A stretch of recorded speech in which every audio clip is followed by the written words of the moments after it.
Nah, hari ini kita mau coba telusuri satu tempat unik nih di Bandung, namanya Lembur Katumbiri. Kedengarannya Sunda banget ya, artinya kan memang kampung pelangi. Iya betul, Kampung Pelangi. Lokasinya ini di RW 12 Kelurahan Dago, dekat sama teras Cikapundung ya berarti. Dekat situ. Apa sih yang bikin kampung ini yang katanya udah ada dari tahun 90-an loh, jadi spesial gitu? Oke, dinding rumahnya itu dicat warna-warni ngejreng gitu, bahkan sampai ke tangga-tangganya juga. Keren banget pasti. Betul. Pemandangannya juga langsung menghadap Sungai Cikapundung. Wah, kontras ya.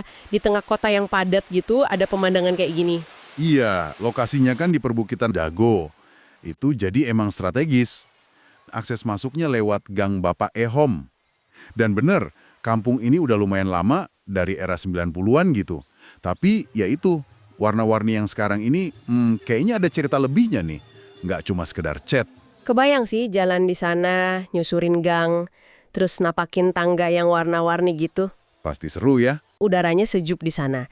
Jadi mungkin nggak terlalu berasa capek banget lah ya. Apalagi kalau pemandangannya bagus. Betul.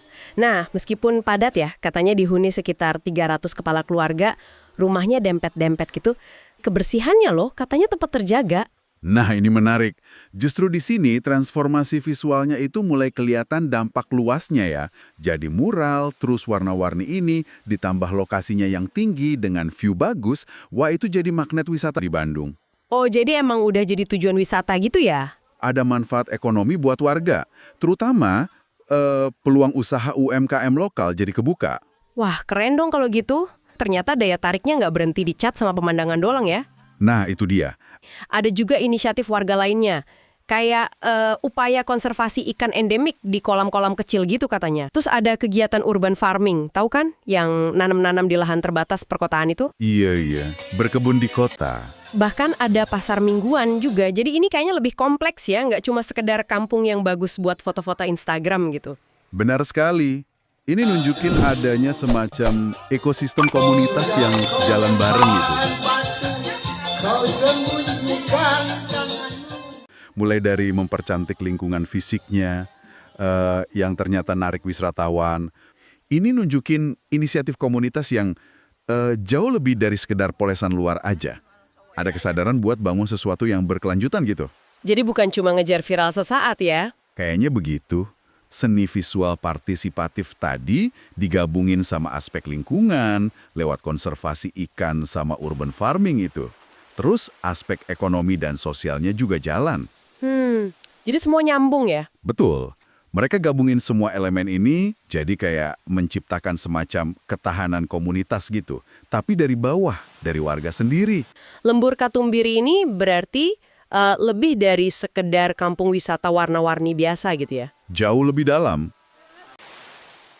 Kalau dipaduin sama sentuhan seni visual, terus pinter manfaatin potensi lokal, kayak lokasi di bukitnya, pemandangannya itu bisa benar-benar ngubah lingkungan.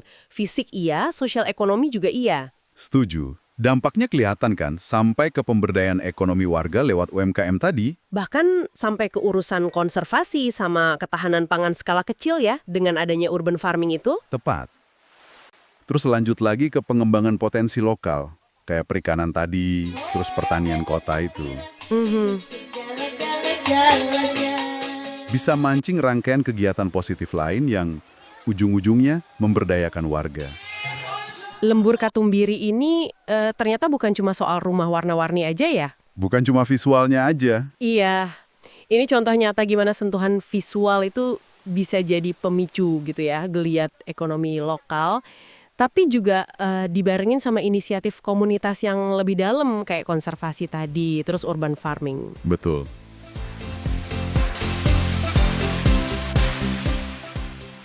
Jadi kombinasi yang menarik ya antara estetika, pariwisata, sama kemandirian masyarakatnya. Iya, pas banget. Oke deh, terima kasih banyak udah menyimak pembahasan ringkas kita soal Lembur Katumbiri ini.